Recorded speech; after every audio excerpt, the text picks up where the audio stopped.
নিজেকে খুশি করার চেষ্টা করি। লোকেরা কি দেখতে চায় তা আমি অনুমান করার চেষ্টা করি না। নিজের জীবনের খুশির কারণ নিজে হও। অন্যকে খুশির কারণ বানালে সেও দুঃখ দিয়ে চলে যাবে।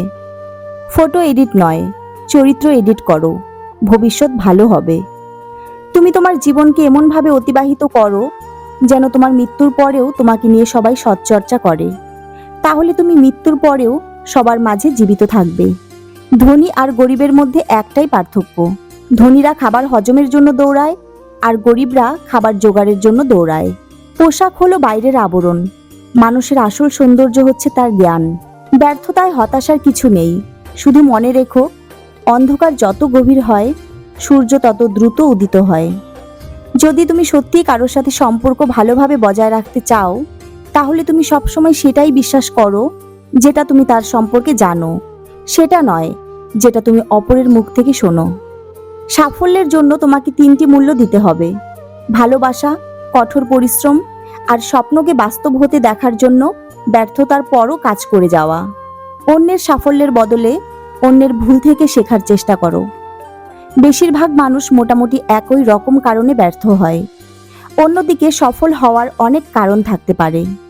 সবকিছুকে একটি নির্দিষ্ট সংজ্ঞায় সংজ্ঞায়িত করা যায়, কিন্তু কষ্টকে কোনো নির্দিষ্ট সংজ্ঞায় ফেলা যায় না।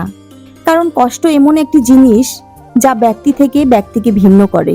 জীবনকে যদি তুমি ভালোবাসো তাহলে সময়ের অপচয় করো না, কেননা জীবনটা সময়ের সমষ্টি দ্বারা সৃষ্টি।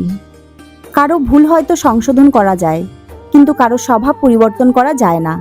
তাই কারো স্বভাব পরিবর্তন করতে গিয়ে নিজের আত্মসম্মানকে বিসর্জন না দিয়ে বরং সেখান থেকে সরে আসাটাই হলো প্রকৃত ব্যক্তিত্বের পরিচয়। হার মেনে নেওয়া আমাদের সবচেয়ে বড় দুর্বলতা। সফল হওয়ার সবচেয়ে ভালো উপায় হলো প্রতিবার হার মানার আগে আরেকবার চেষ্টা করা।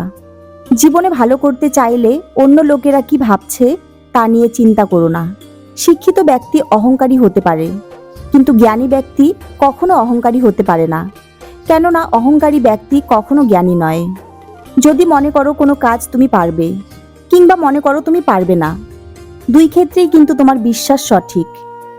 প্রশংসা তুমি যত ইচ্ছে করো, কিন্তু অপমান ভেবেচিন্তে করো, কারণ অপমান হলো সেই ঋণ যা সুযোগ পেলে সবাই সুদ সমেত ফেরত দেয়। নিজেরটা বুঝে নিলেই লোকে বলে স্বার্থপর।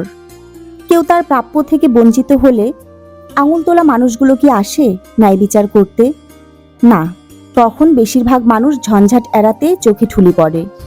আসলে নিজের অধিকার নিজেকেই বুঝে নিতে হয়, না হলে কর্মক্ষেত্র হোক বা ব্যক্তিগত জীবন, টিকে থাকাটাই দায় হয়ে পড়ে।